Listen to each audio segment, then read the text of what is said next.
This is the story of Denise Simmons. The 36-year-old was married to 45-year-old Simmons. The couple had met online in 2017 when Damien was still living in Trinidad and Mrs. Simmons flew out to marry him there a year later.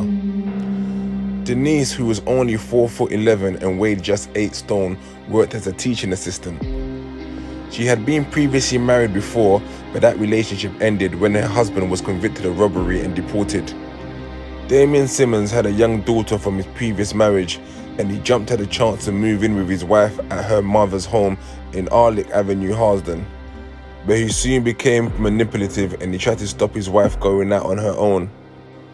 He was critical about the money she spent while making her pay for his mobile phone and demanding up to £300 a time for her for drinks. The problems got worse after Denise's mother died and left her the house in December 2019. At a rake held for Denise's mother in her old home, Damien drunkenly objected to his wife's former boyfriend being present, shouting, "I'm the man of the house." After the police were called to a violent incident at the end of January, Denise threw him out of the house and changed the locks. She found that night that before he'd left the house, he'd fitted a secret camera disguised as a light bulb in the bedroom.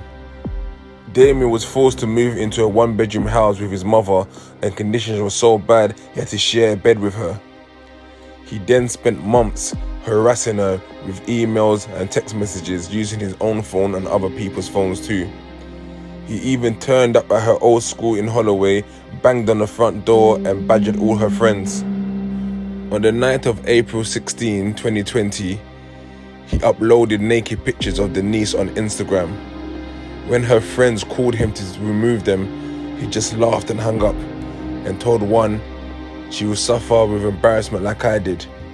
He then sent her a voicemail saying he hoped she died and suffered. Denise called the police saying, "The incident has left me feeling emotionally drained.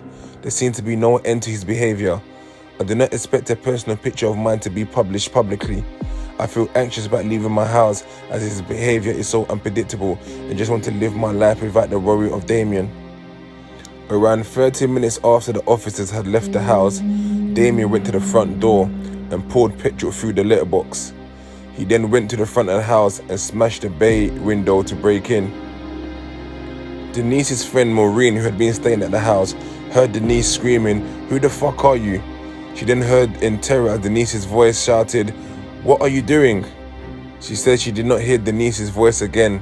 She heard a bang and an explosion, which was as if something had been thrown into the house. Then everything went quiet. She said she went to look downwards to the bedroom door and could see smoke coming underneath her bedroom.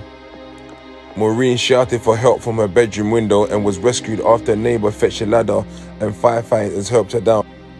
Damien had doused the living room, the stairs and upstairs landing with petrol before he was confronted by his wife. He then poured more petrol all over her head and shoulders and then flicked his lighter to set her ablaze. Damien was burned on the wrist and the back of the leg as he turned away from his burning wife and may have thrown the rest of the petrol at her before he ran to the bedroom to put himself out. He jumped from the window and groaned to the paramedics, "Just let me die."